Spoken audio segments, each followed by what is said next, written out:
I had a great time today at Elf Fantasy Fair, or as I call it today, Elfia.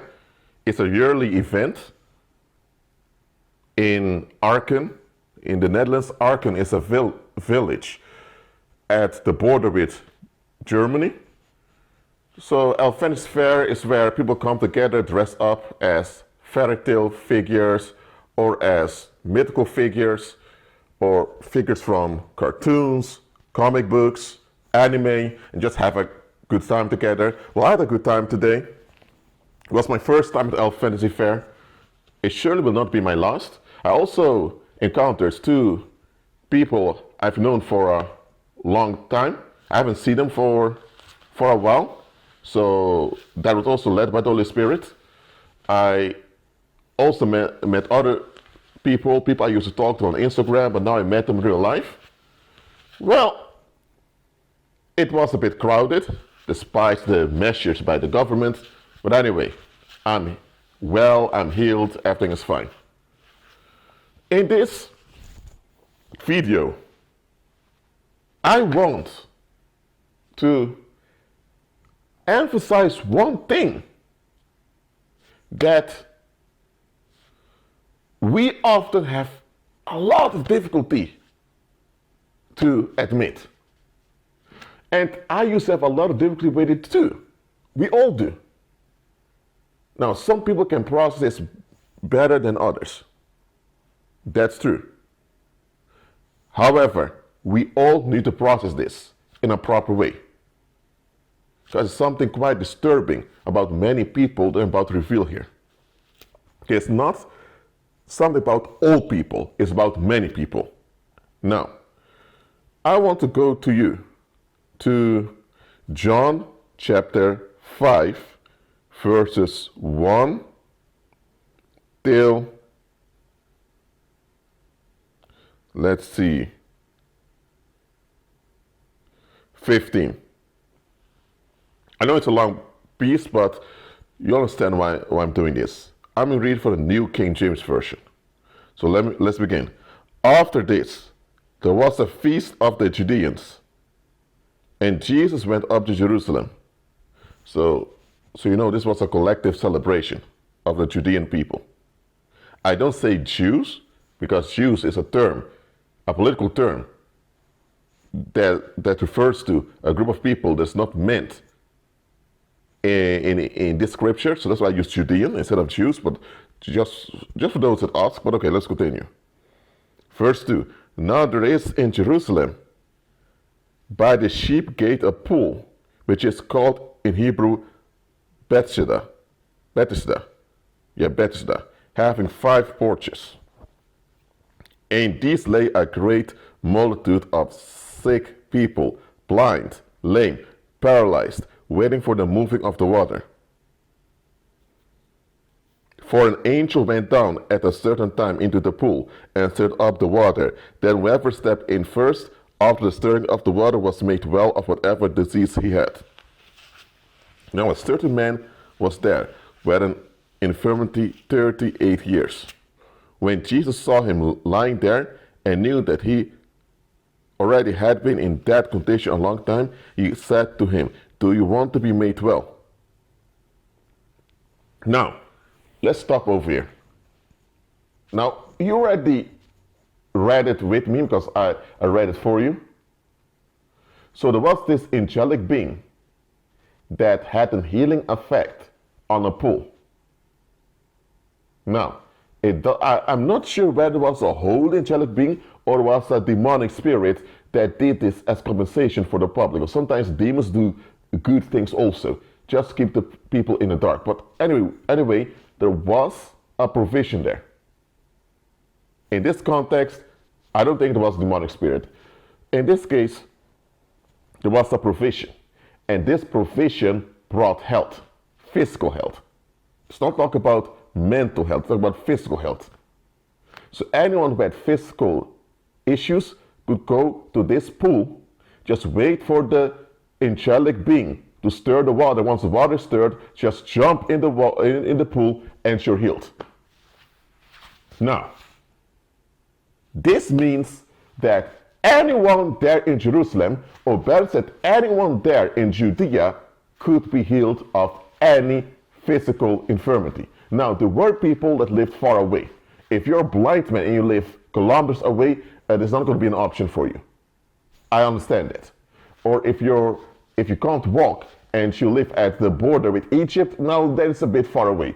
But for anyone nearby Jerusalem, there was an opportunity to be healed every season when the angelic being will go into the water. Now, this was just one of such provisions. Maybe there were even more. We don't know about those, but this was one public one that was known. Now, Christ arrived there. Now, Christ also saw the multitude of people ready to jump in the water to be made well. Of course they would. Those people wanted to be healed. They wanted to be better. They want to continue with life. So they realized that all of these physical difficulties they have, whether they are blind, they can't walk, they're paralyzed, they know that they need the movement of the water. Now look, there was one man who couldn't walk for 38 years. And it's interesting. Jesus didn't even address all the other people that were there. He addressed this one man. Do you want to be made well? Why would Jesus even ask such a question?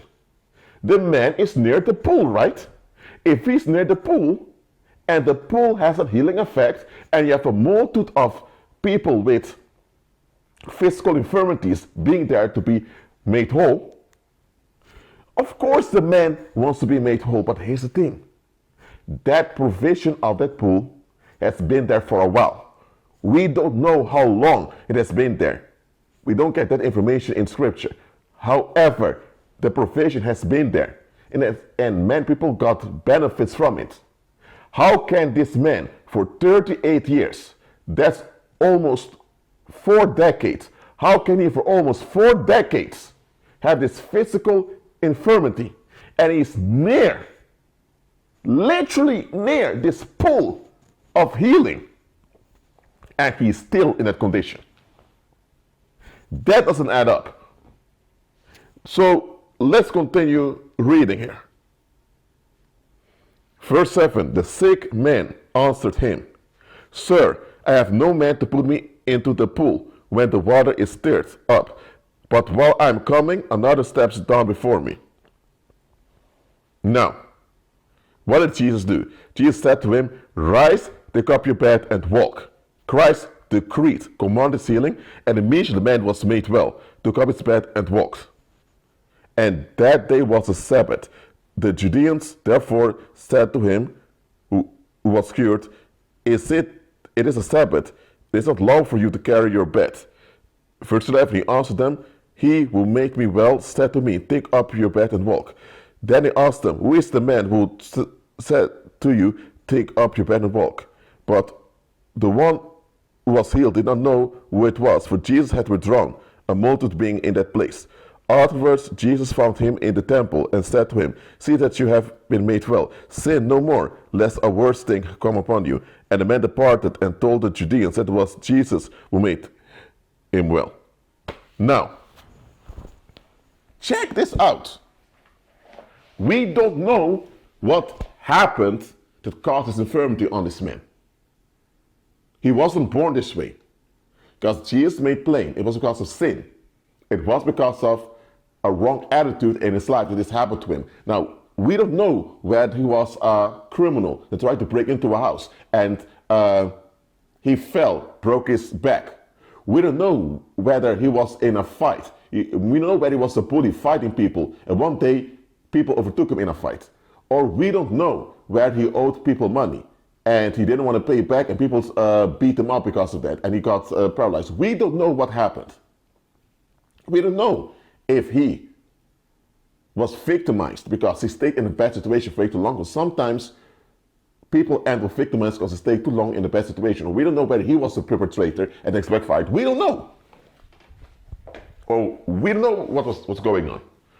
Anyway, somewhere there was some neglect on his part that led to that situation happening to him. And look at this. There was this provision over there. Jesus didn't even address what the sin was or what the wrong attitude was. Jesus only asked them, do you want to be made well? Jesus focused on the now. Yes, you are in this bad situation. You've been in this bad situation for 38 years.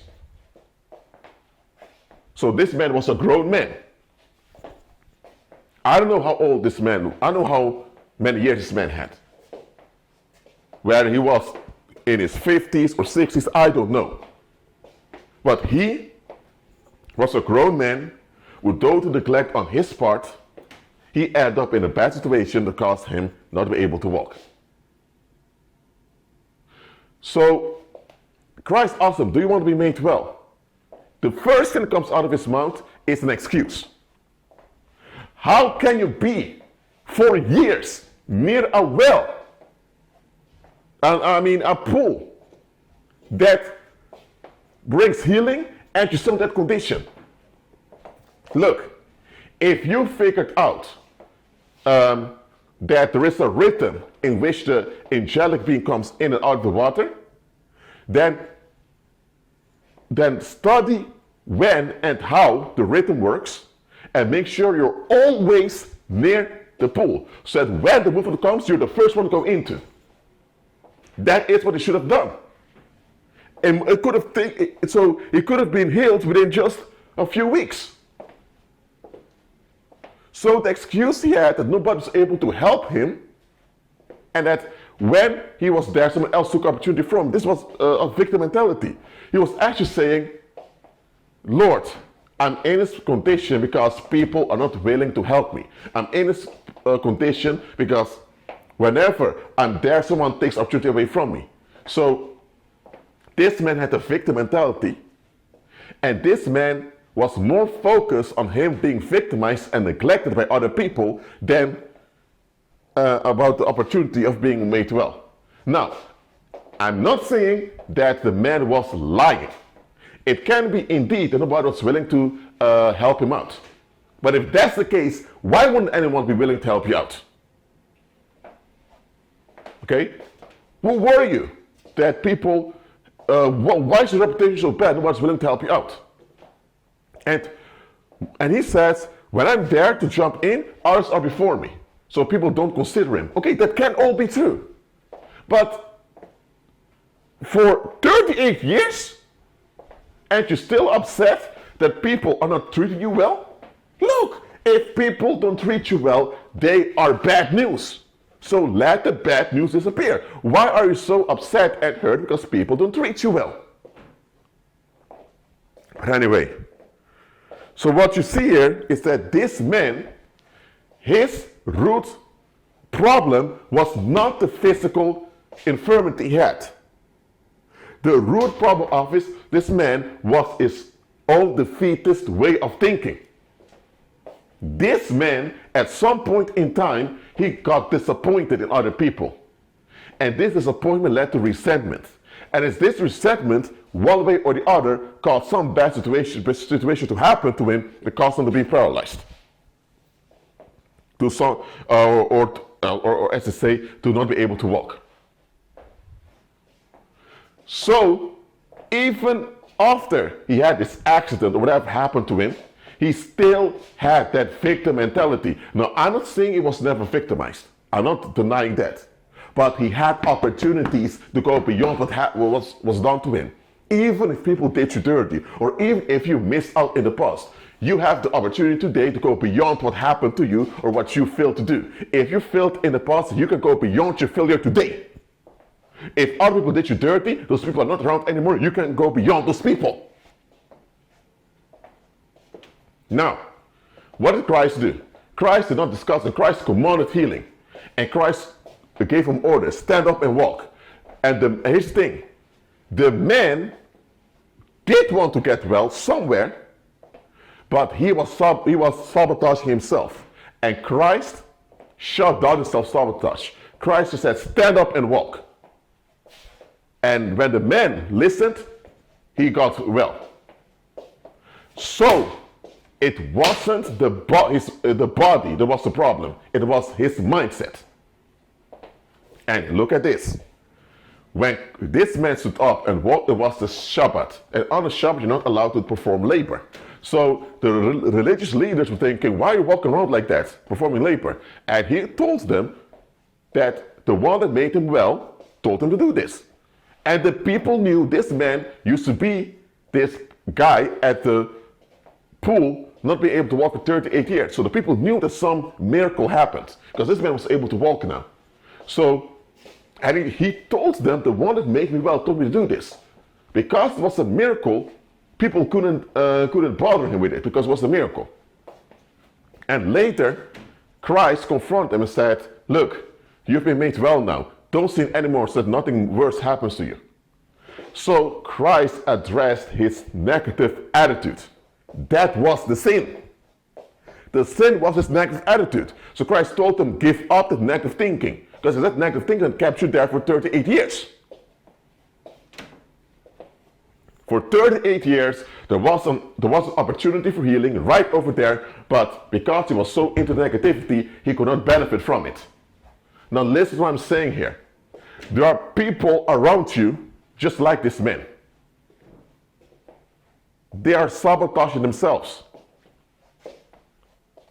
Because they're so used to feeling sorry for themselves. They're so used to being victimized. They're so used to having excuses.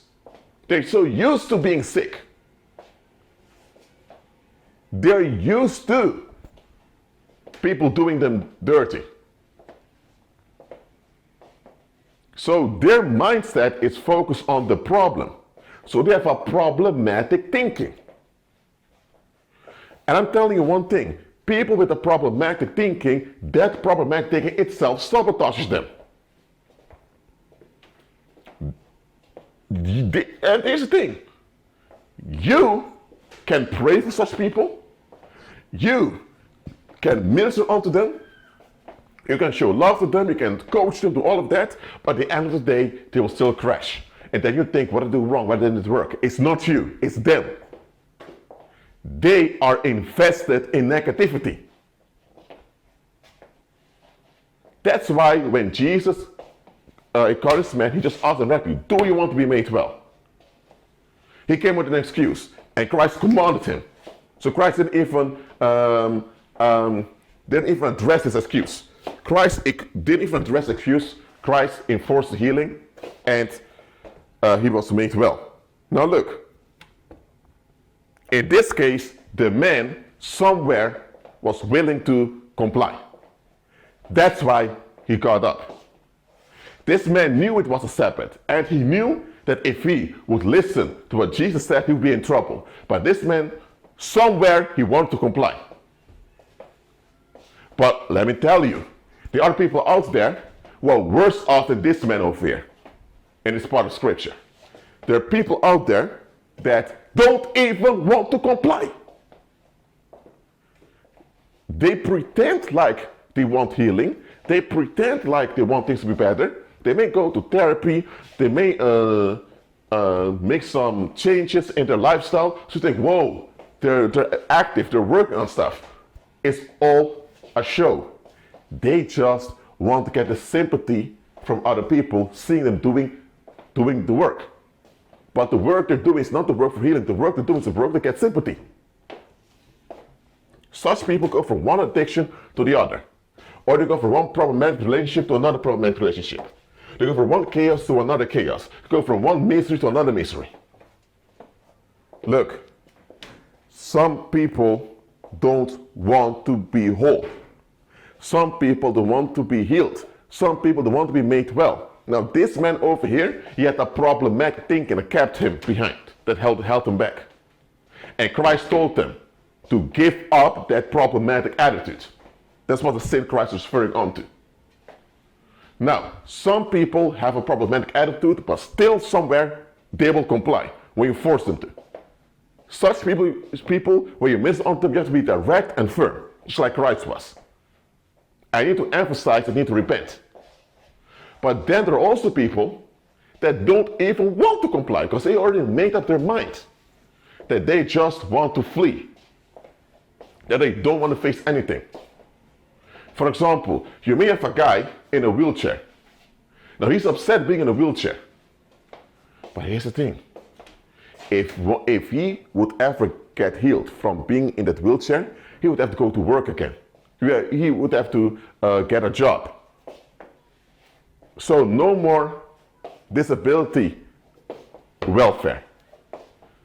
No more disability benefits from the government. No more instant sympathy from other people because he's in a wheelchair.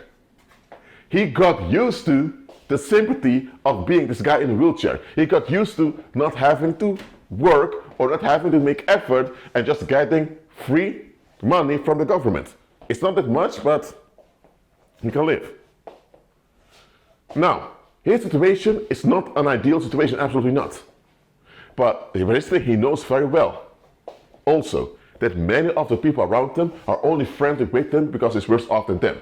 Because he's in a wheelchair and all the other people can walk around freely, other people feel superior to him, and because of that, other people treat him with relative consideration. This man knows that many of the people around him don't mean him well. He knows that. So he knows the moment he can walk again, he will lose the little bit of love he gets from those people. So it may not be this greedy for money, it may be that he is shocked to admit that it's only because he's in a disabled condition that people treat him well. If he was disabled, people would ignore him. So this is a big trauma for him to admit. So a lot of people remain disabled. I'm not talking about physical disability. I'm not about this being disabled mentally, being disabled financially. A lot of people remain disabled because there are painful things they don't want to admit nor process. Some people went to a deliverance ministry, they were in a wheelchair, they got healed. After they got healed, all the friends left them. After they got healed, people began to be impatient with them. And they thought, what? I'm healed, I'm better, you guys should be like this? Because now people couldn't get narcissistic supply by comparing themselves with them. You get me? So, truth being told, being healed, getting whole, recovering is a journey. And in this journey, you will discover how and who people really are. You will discover how people have been treating you, and you will discover who and what people really are. And a lot of folks are not ready to face this, not willing to face this. Look, there was another man. This man was blind. He was in Jericho. When he heard that Jesus was in town, he began to cry out, Jesus, son of David, have mercy on me. And he was blind. And people were telling him to shut up. No, the crowd could have beat him up and killed him. He kept crying out. And Jesus went up, approached him and asked him, what do you want? That I can see. And the man was made whole. Now, the difference with the man in Jericho that was blind and this man that was disabled is not that the man in Jericho was blind and the one here was just disabled. The one that was disabled could still see and could still operate to some extent. The man that was blind could almost not operate at all. But look at the attitude. The one that was blind had no problematic thinking at all. So, when opportunity came, he took the opportunity and he took the risk of being beaten up and killed, or end up worse, just to get his healing. The man at the pool, he had a problematic thinking that kept him there, even though the solution was just around the corner. So listen to what I'm saying here. If someone has a problematic thinking, that's something they need to face. It's something they need to give up. And some people with problematic thinking, they will seek to trouble you. They are miserable and they just want you in their misery. Misery loves company. They will play games on you. Some of you have exactly this. You have people playing games on you. Some of you have your parents playing games on you. Some of you have your children playing games on your grandchildren. Some of you have your spouse playing games on you, or your employer, or so go on and on. Look, if one individual is playing games with self-sabotage, that's one thing. But what if there's a whole population doing this? There are times you have a whole population in an area doing exactly this. There may be some drug cartels going around with drug dealers, terrorizing neighborhoods, kidnapping people, breaking people's knees, gouging people's eyes out, mutilating people. Horrible, horrible criminal organizations. When you look at the bigger picture, life is on how long have these drug cartels been there? For decades. So for generations, these drug cartels are operating. One generation of drug cartels succeed the other.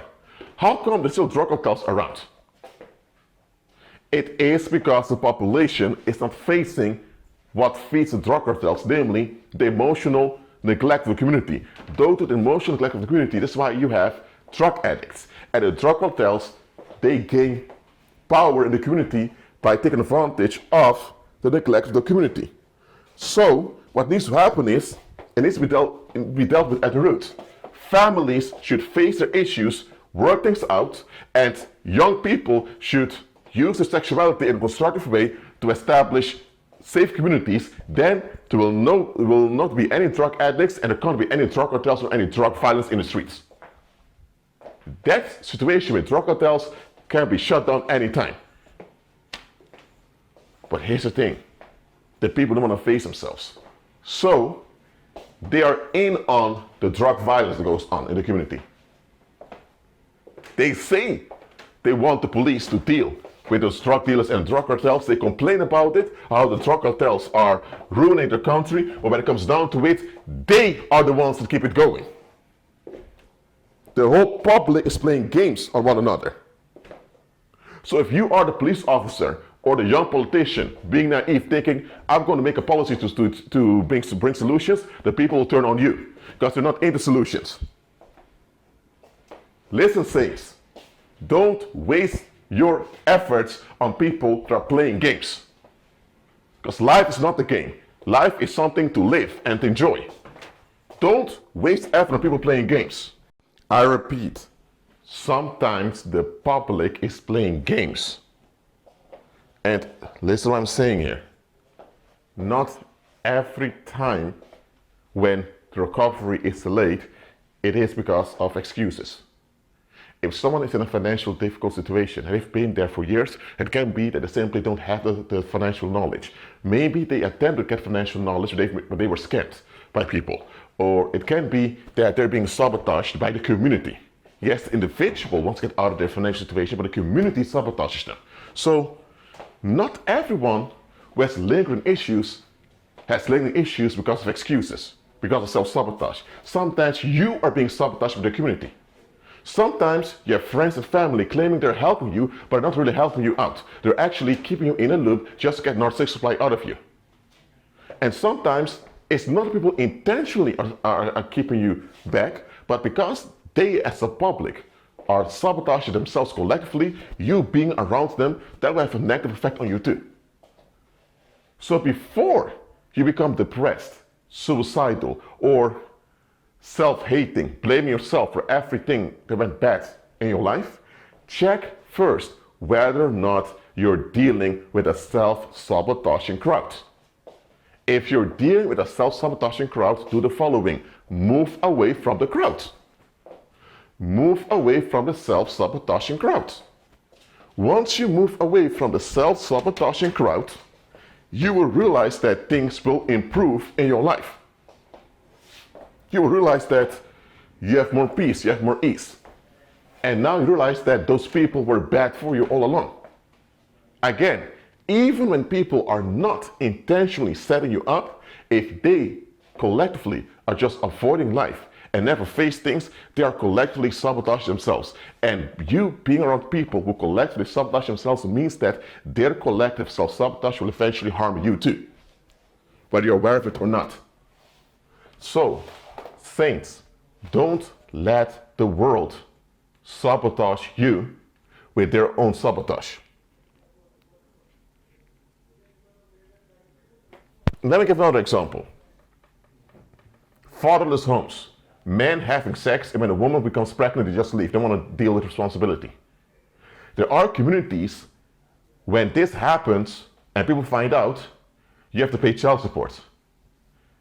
And if you don't, and let's say you're married now, and you have children with another woman, and now that your wife and your children figure out, oh, you fathered children elsewhere. Your children have half brothers, half sisters, don't know nothing about. That's going to be painful for you to face. That may even be the end of your marriage. And when your colleagues at work find out, or your business partners still realize you're not that honorable as we thought. You're not this honorable family man.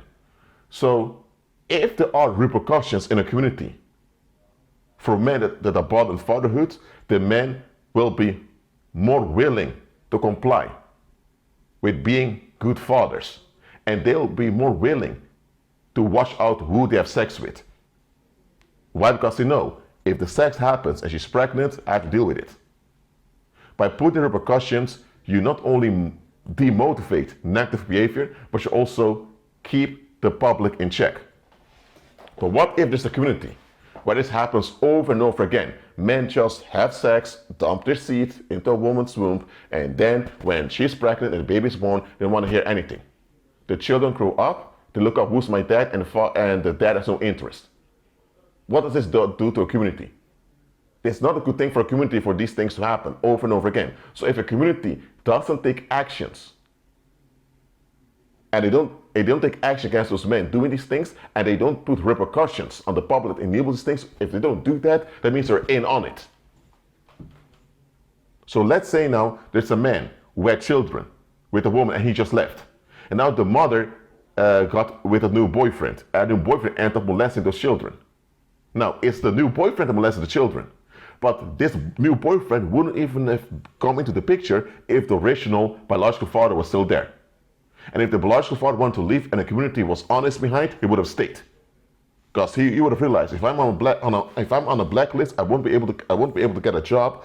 I will have a bad credit score. I won't be hired. And so let me just behave. So what I'm saying here is that as a community, you can't prevent every bad thing from happening, because this is the world. Bad things will happen, but you can't restrain bad things from happening. And when a community does not restrain bad things from happening, by being involved and active with one another, they are in on it, because their neglect is sabotaging the well-being of the community. Now, if you are in a community where the people are sabotaging the well-being of that same community, get out of that community. Get away from the self-sabotaging crowd. That's what you need to do. So, that's all I have to say for now. Beware with the crowd, because the crowd often plays games on you. They want you to think that they're all for improvement and all for solutions, but the opposite is true. Don't let them fool you. Be at peace.